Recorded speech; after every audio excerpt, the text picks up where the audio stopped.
So I am at Hacienda Teya today with my good friend Sylvia, and we are taking a moment to record a video. And I say we because she is here with me. She's going to be actually asking me some questions, but she preferred to not be on video, so that's okay. Um, we are ending 5 months of me living with her or living as part of her house. I got a special little a casita at her house, and I came at the end of January. And so we're just going to talk a little bit about the growth that happened during that time, particular for me because it was a pretty intense time as I got sick. I was traveling in the state of Oaxaca and I got very, very sick in January. So when I arrived at Sylvia's, I was not feeling so good there. So, Sylvia, where do you want to dive in on the growth that happened during this time? Well, I would like to ask you, um, how did you experience this growth? Ah, great question. Well, I would say one of the things of growth was a growth of a lot of patience with being sick because I was sick. And then, just as I would feel like I was starting to get better, then I got sick again. And we went through what, 4 or 5 rounds Yes. of that? Yeah. So I think from that, there was a lot of patience on my side.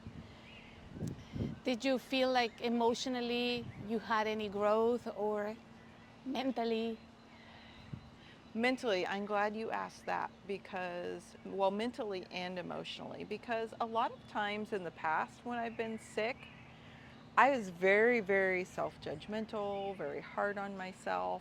I think I grew up with the messages that, like, oh, just get up and get going. So when you're sick, you just, it really wasn't okay to be sick, to slow down. So while this time those messages were much less for me than they were in times past, I did notice like an increase of my anxiety, an increase of feeling like, oh, I needed to make decisions about things that really were not the time to make decisions on.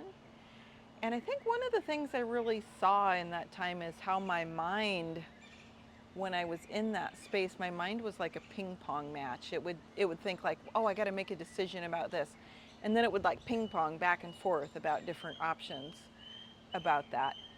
And I kind of finally realized in the middle of that experience that this is just my mind being crazy, getting my attention to shift back and forth. And really, these are not decisions that I really even need to be making right now. So we've got lots of joy around us with some kids passing by. So emotionally, too, I think you asked me about emotionally.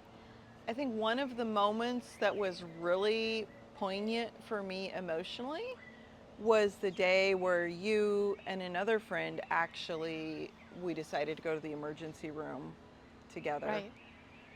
And that was a really poignant a moment for me emotionally because I think one of the things that I've missed in my life was that like deep sense of nurturing and care. I've often been the caregiver for others, but not felt like I received that same kind of tenderness and care. And that day, I did receive that from both of you. And I think that really was very meaningful to me. That was probably better than going to the emergency room, did get us connected to some resources and things. But I think the meaningfulness from that day was probably the nurturing that you both gave me. Do you feel through the time you were here you learned something about yourself? Well, you saw me go through a kind of a ping pong battle, one of those ping pong battles of my mind around my work, right? Because I was always feeling a little bit frustrated about, um, well, I started, 6 years ago, left the corporate world and entrepreneurship, and somehow it, I was holding in the back of my mind this kind of belief that I had to keep my coaching or my work somehow tied to corporate America. And I don't know what did you see in me at first around that, because I know we had a couple conversations about that. I feel you freed yourself. I could tell that you were struggling to fulfill this idea that you had about what you were supposed to be doing against what really is your mission. And Yeah. I saw the change from where you were struggling to understand what your mission really was. And when you finally realized what it is, maybe you can tell us more about that. Yeah, I was in the pool that day, and I was just reflecting on that whole struggle. And it all of a sudden, it was just like as clear as day. It's like I kept thinking that I needed to kind of have this kind of corporate approach to coaching. That in my mind was my safety net. I was like, oh, that's where um, that that's kind of a safe space to be in. And every time I would try to go in that direction more, like something inside of me was just so conflicted. And that day, I finally realized, no, that's not it. Like I am supposed to be doing the things that are much more passionate to me, which is around healing and growth and self-confidence. Some of those things are very applicable in the corporate world, but I needed to free myself from that narrow-mindedness about it, because I think the corporate world is sometimes part of the trap that we get into in life. And yeah, so you said it so well. I freed myself from something there.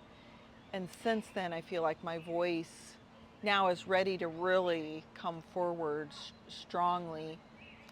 One time you explained to me that the growth in a person is not a straight line, but it is more like a peeling of an onion. And this is what I saw in you while you were staying here. I saw that you like peeled some layers and you were able to be you exactly Yeah, the way you are. yeah. The most really kind of raw, authentic version of me. Yeah, Right. yeah, you're exactly right. Oh, such a beautiful place to be, and such a long journey to get there.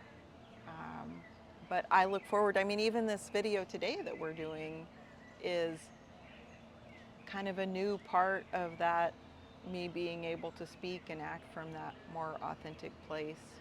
And let's talk a little bit about what that passion is of mine that I was kind of boxing to the corner.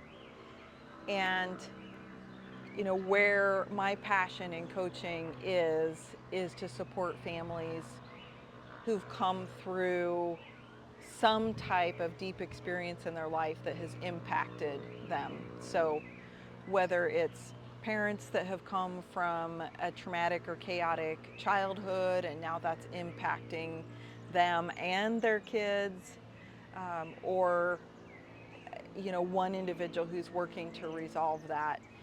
That's my passion. And I'm having a lot of fun working with families, so I have multiple generations of people, working with the a lot of adult children and parents, I think. And that's such a cool space for me. And when we can go back and heal those things that are the like the very deepest um, instructions like that we had from childhood, like our experiences from childhood are kind of like the instruction map that we get, and we don't even realize how much that they are influencing our present and the choices that we make. And yet, where I see a lot of people show up is they have lots of self doubt, lots of lack of confidence, lots of imposter syndrome, Fear. lots of guilt. And those are the things that I want to take people like into the heart of where that comes from, and heal them. Yeah. Let's let that be the word. So, all right. Thanks for being here with me, Sylvia. Thank you, Vicki.